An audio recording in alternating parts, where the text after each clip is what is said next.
All right, let's just jump right in. You ever walk through a big city like New York at night and you just feel something?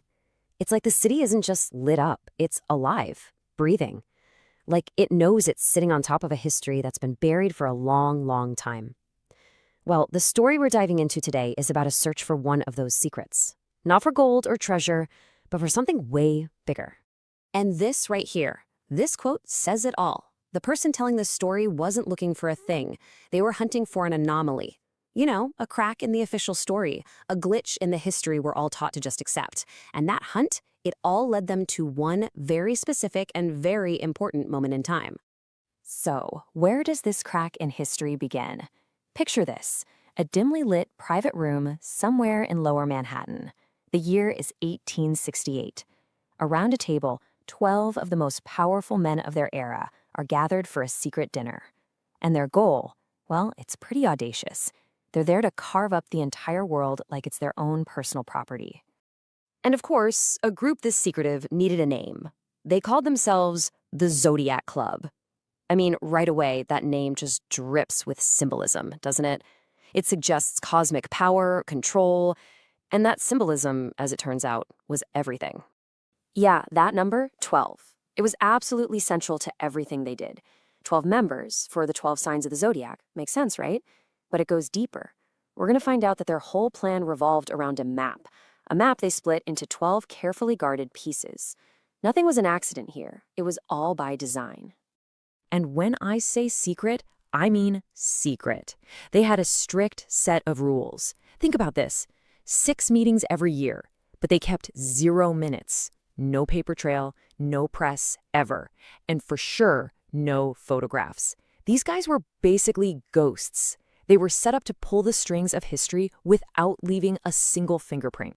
So what were they trying to hide? To even begin to get that, we have to rewind a bit and look at some old maps. After the War of 1812, something really weird starts happening. There was this huge, sprawling territory that was on tons of older maps, a place called Tartaria. And then, poof, it just starts to vanish, fading away from new maps, scrubbed from memory, like a drawing left out in the rain.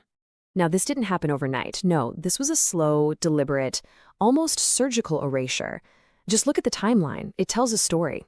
It kicks off in 1812 when the archives in Washington, D.C. go up in flames. For the next 50-plus years, the name Tartaria gets systematically wiped off new maps. Then in 1868, our Zodiac Club has their little dinner to, finalize things. And what happens next? A few years later, massive fires in Chicago and Boston just happen to destroy huge collections of historical records. I mean, come on. It's a pattern, right? A pattern of destruction that creates the perfect opportunity to rewrite history. Okay, so the trail of official documents goes cold. The club was too good at covering its tracks. So where do you look next?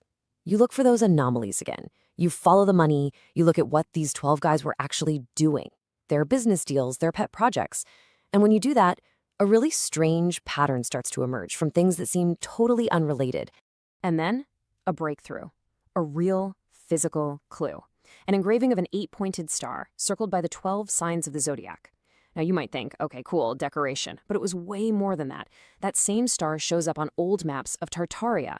But the theory here is that for the club, it meant something else entirely. It was a key, a system of coordinates, a code just waiting to be cracked. So let's look at the first piece of the puzzle, salt. Just salt. One of the 12 club members starts pouring a ton of money into the huge salt mines in upstate New York. Kind of weird, right? For a guy at that level, it's a strange move. Unless, that is, the salt wasn't just a commodity. What if it was a crucial component for something else? Okay, so we have salt. What's next? Domes. Another one of the 12 was a famous builder, and his specialty was really specific. Building these big metal domes on top of major public buildings.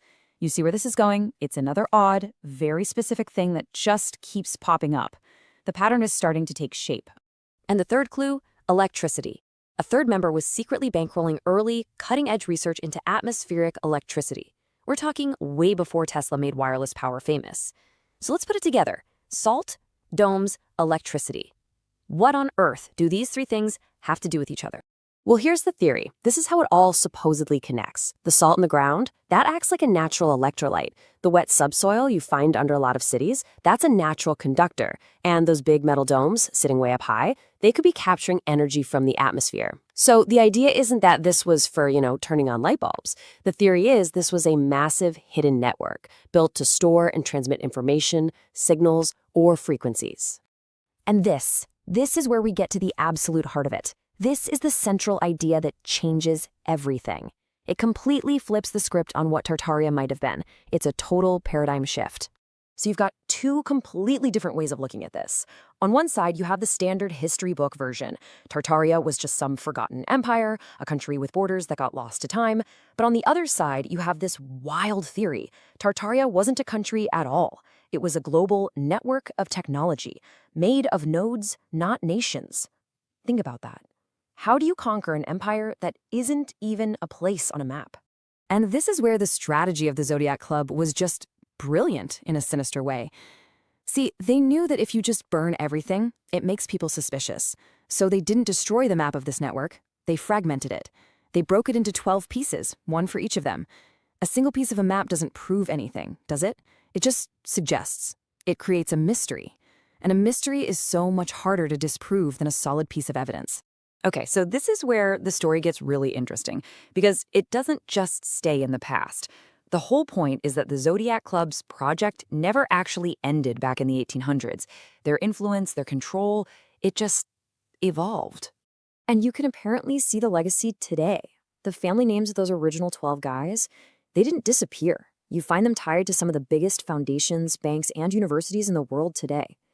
The theory is that the secret dinners and fancy rituals might be different now, but that core idea, 12 powerful nodes guarding a central secret, that structure is still very much in place. Which leads to a pretty chilling thought, doesn't it? What if all the physical pieces of that old network, the salt deep in the earth, the conductive soil, those old domes, what if it's all still here, right under our feet, hidden in plain sight, with all our modern technology, our internet cables and power grids just built right on top of it? A ghost network, an invisible layer to our reality. So we're going to leave you with this final question. The next time you're walking through a big city and you feel that strange vibration coming up through the pavement, just remember this story, because it suggests that the most powerful networks, they don't just get switched off. Maybe they just change their frequency, waiting for someone to tune in again.